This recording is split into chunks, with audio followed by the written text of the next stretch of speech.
সবাইকে, good morning. অনেক দিন পরে আবার ব্লগ করছি। তো সকালবেলায় ঘুম থেকে উঠে একটু জল খেয়ে দেখলাম বাইরে খুব সুন্দর ওয়েদার, তাই জন্য একটু বেরোলাম আর গাছগুলোর সাথেও একটু দেখা হয়ে গেল।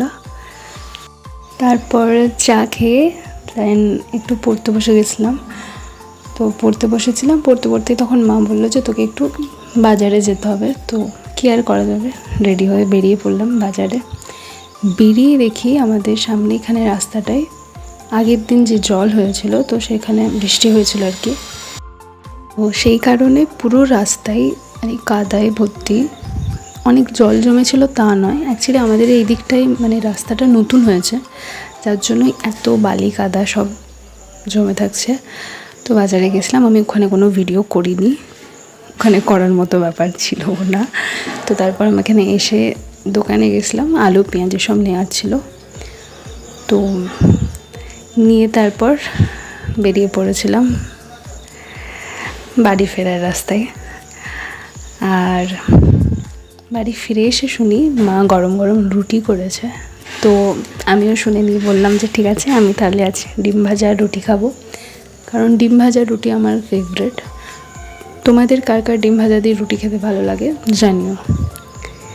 তো এখানে একটাই সমস্যা বাড়িতে হচ্ছে যে মানে সবই নাও ঠিক আছে, বাট হাত ধুতে হবে বারবার। তো এটা খুবই সমস্যার, কিন্তু কি আর করা যাবে।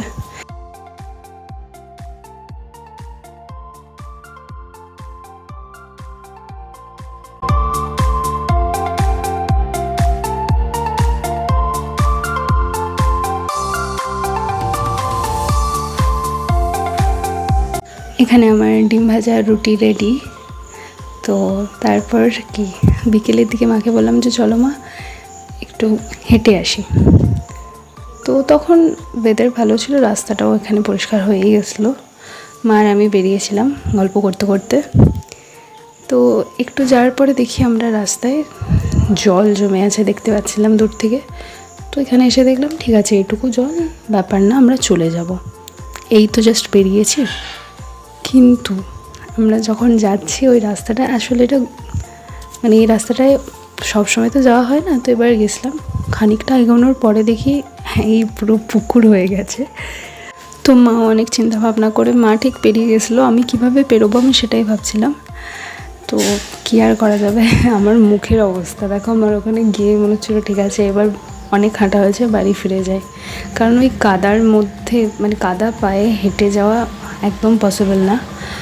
তো যাই হোক, বাড়ি ফিরে এসে সন্ধ্যেবেলায় পড়তে বসেছিলাম। পড়াশোনা জীবনে চলতেই থাকবে, কী আর করা যায় এগুলো নিয়ে। তো পড়াশোনা করছিলাম। তো আজকের ব্লগ এই অবধি, দেখা হবে নেক্সট ব্লগে।